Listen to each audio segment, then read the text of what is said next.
매일 성경 순과 함께하는 말씀 묵상, 사사기 12장 1절부터 15절 말씀을 함께 묵상합니다. 에브라임 지파 사람이 싸울 준비를 하고 요단강을 건너 사본으로 와서 입다에게 말하였다. 너는 왜 암몬 자손을 치러 건너갈 때에 우리를 불러 같이 가지 않았느냐?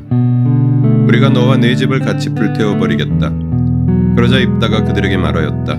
나와 나의 백성이 암몬 자손과 힘겹게 싸울 때에 내가 너희를 불렀으나 너희는 나를 그들의 손에서 구하여 주려고 하지 않았다. 너희가 구하러 오지 않는 것을 보고 내가 목숨을 걸고 암몬 자손에게 쳐들어가니 주님께서는 그들을 나의 손에 넘겨주셨다. 그런데 어찌하여 오늘 너희가 이렇게 올라와서 나를 대항하여 싸우려고 하느냐? 입다는 길르앗 사람들을 모두 불러 모아 에브라임 지파 사람들과 싸워 무찔렀다. 에브라임 사람들은 평소에 늘 길르앗 사람들을 보고 너희 길르앗 사람은 본래 에브라임에서 도망친 자들이요 에브라임과 므낫세에 속한 자들이다 하고 말하였다. 길르앗 사람들은 에브라임 사람들을 앞질러서 요단강 나루를 차지하였다. 도망치는 에브라임 사람이 강을 건너가게 해달라고 하면 길르앗 사람들은 그에게 에브라임 사람이냐고 물었다. 그가 에브라임 사람이 아니라고 하면 그에게 슈볼렛이라는 말을 발음하게 하였다. 그러나 그가 그 말을 제대로 발음하지 못하고 시볼렛이라고 발음하면 길르앗 사람들이 그를 붙들어 요단강 나루터에서 죽였다. 이렇게 하여 그때 죽은 에브라임 사람의 수는 42,000이나 되었다. 길르앗 사람 입다는 6해 동안 이스라엘의 사사로 있었다. 입다는 죽어서 길르앗에 있는 한 성읍에 묻혔다. 그 뒤에 베들레헴의 입산이 이스라엘의 사사가 되었다. 그에겐 아들 30명과 딸 30명이 있었는데 딸들은 다른 집안으로 출가시키고 며느리들도 다른 집안에서 30명을 데려왔다. 그는 7해 동안 이스라엘의 사사로 있었다. 입사는 죽어서 베들레헴에 묻혔다. 그 뒤에 스불론 사람 엘론이 이스라엘의 사사가 되었다. 그는 10년 동안 사사로 있으면서 이스라엘을 다스렸다. 스불론 사람 엘론은 죽어서 스불론 땅에 있는 아얄론에 묻혔다. 그 뒤에 비라돈 사람 힐렐의 아들 압돈이 이스라엘의 사사가 되었다.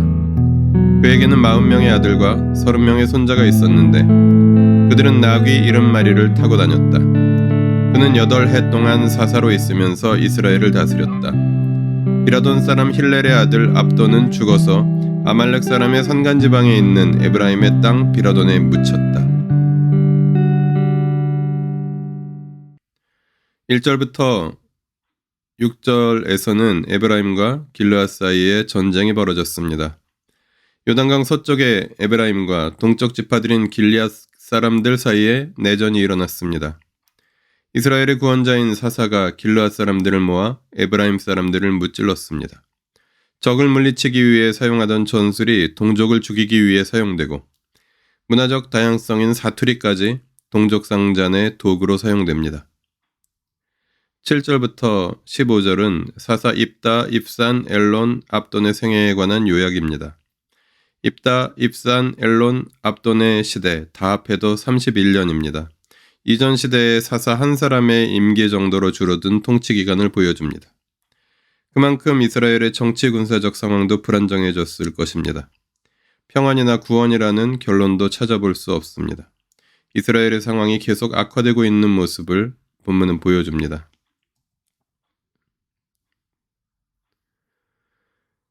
본문을 통해 무엇을 깨달을 수 있을까요? 평화는 하나님으로부터. 이스라엘이 계속해서 하나님을 버리고 가나안의 신들을 숭배하며 결국 그들의 지도자요 구원자가 되어야 할 사사들의 모습도 이스라엘의 평균 수준과 다를 바가 없어져가며 이스라엘에게는 평화가 사라집니다. 요단강을 사이에 둔 지파들 간의 내전이 벌어지며 사사들의 통치 기간도 계속해서 짧아집니다. 이스라엘의 평화는 지도자의 능력이나 군대의 힘이나 협상의 기술에서 오는 것이 아니라 하나님으로부터 오는 것이기 때문이었습니다. 남북 분단을 비롯하여 다양한 분열과 갈등이 심화되어 가고 있는 한반도에서 교회의 역할이 얼마나 중요한가를 본문은 잘 보여줍니다. 본문을 어떻게 삶에 적용할까요? 갈등을 치유하는 교회. 한국 현대사 속에서 교회는 반공을 앞세워 스스로 우익 세력이 되었으며 그러한 흐름 속에서 계속해서 갈등을 조장하는 편에 서고 있는 모습은 참으로 부끄럽습니다. 대한민국을 위해 교회가 기여한 바가 없지는 않겠지만 입다가 나라를 구했지만 내전의 한쪽 편에 서서 갈등의 당사자가 된 모습과 크게 다르지 않은 것을 봅니다. 지금까지와 같이 강자와 기득권층의 편에 섰던 교회의 모습은 오히려 기독교의 위기를 초래했습니다. 기계적 중립도 결국은 강자들과 기득권층을 이롭게 할 뿐입니다. 약자들과 소외된 사람들을 편들어줄 힘이 없다고 해도 함께 있어주는 교회, 함께 고난받는 교회, 작은 것 하나라도 함께 나누는 교회로 존재하며 세상의 그늘에서 울고 있는 사람들, 교회의 모습에 실망하고 절망한 사람들에게 거절당하더라도 계속해서 진심으로 다가가는 교회, 분열과 갈등이 아니라 평화를 위해 눈물을 흘리는 교회가 되라고 본문을 통해 주님은 말씀하십니다. 기도하시겠습니다. 분열과 갈등으로 조각조각 갈라진 나라에서 평화를 위한 교회의 역할을 생각합니다.